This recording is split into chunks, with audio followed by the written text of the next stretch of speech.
Hello everyone and welcome to another FSR highlight video. This is from the third race of the 2017 season here at Istanbul Park. Now I'm very lucky I was able to race in this race because you may be thinking how come, but basically I was having a lot of internet issues which somehow was all resolved by the race. So I qualified in P14, which became P13 because there were 2 restarts due to disconnections on the formation lap. But P14, you'd think you should be pleased with that, but I felt I had more in hand. I felt I could have done a lot better than P14. I just felt like there were a few mistakes on my lap where if I'd improved I could have been higher. But there were 2 restarts. This is actually the 3rd attempt at starting the race. Or 3rd attempt, because it was all restarted during the formation lap. As you can see, we have the lights on.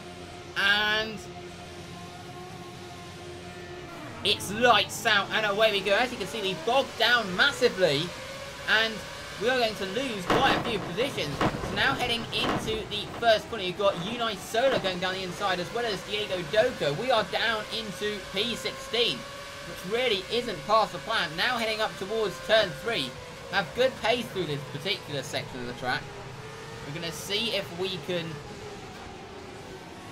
make up any positions here. As you can see, we're round the outside of Solar, heading into this left-hander, and we have made the move stick.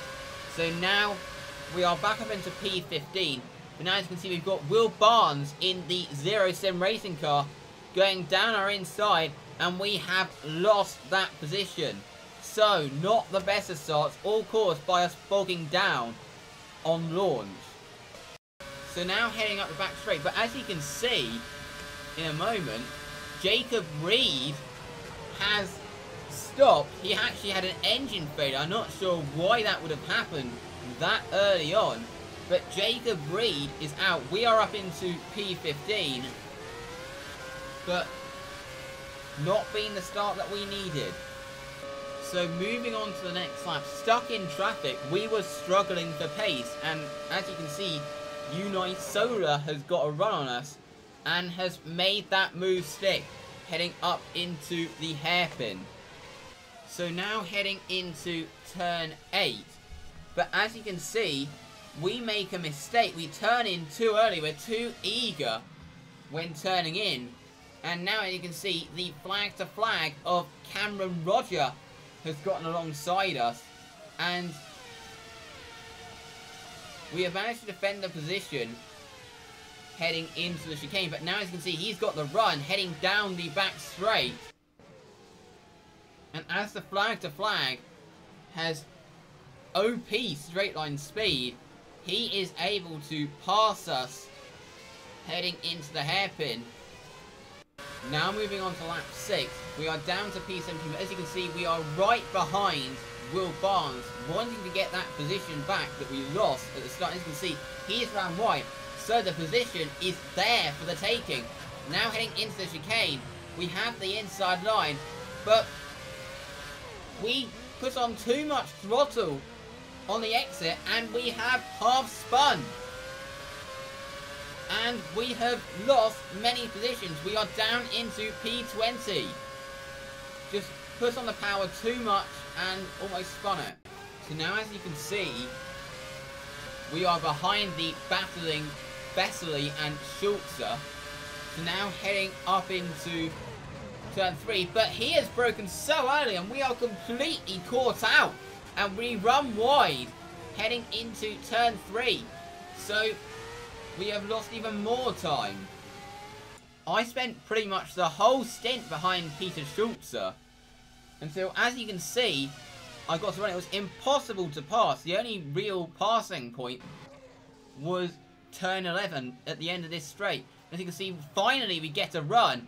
But he closes the door and there's contact. And we spin off and we lose to Diego Doko, who has pitted at this point. But getting increasingly annoyed at this point.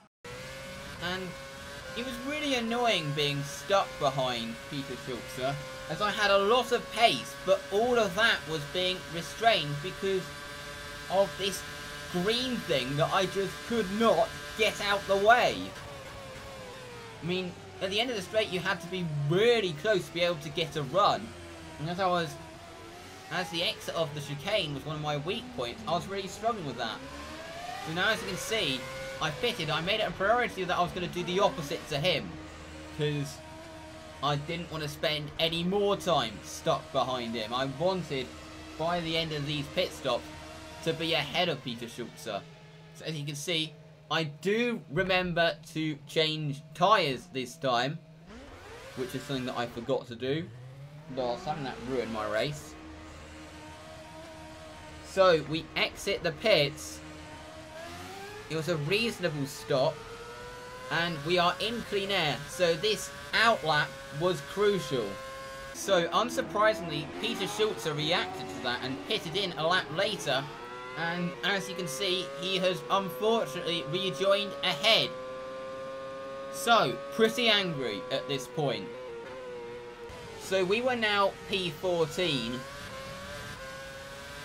ahead of Will Barnes, who was doing a two-stop strategy.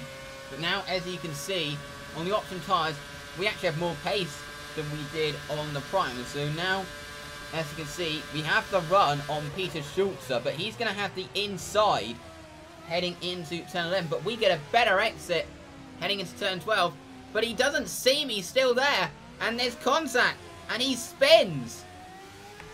So we are able to take the position, but we did lose time in that. So at this point of the race, I was settling for P13. But then I was having to cope with a lot of background noise. And because of that, I struggled to hear my car slightly. And I made a mistake. And that is allowing Will Barnes to close onto us. Onto the final lap. And Will Barnes has a run heading down the back straight, but we're going to keep the inside line heading down towards turn 11, but he is going to switch back to the inside and see a gap down the inside.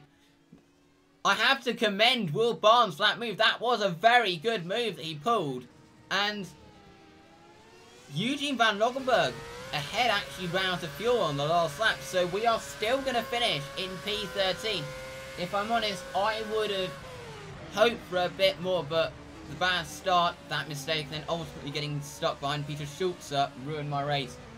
Now, before I wrap up, talking about Buddy Simpson, I say it's unlikely it's going to continue on F1 2016, but I'm not going to abandon that series. But anyway, thank you very much for watching, and as far as the FSR is concerned, we'll see you in Canada in a couple of weeks. Goodbye.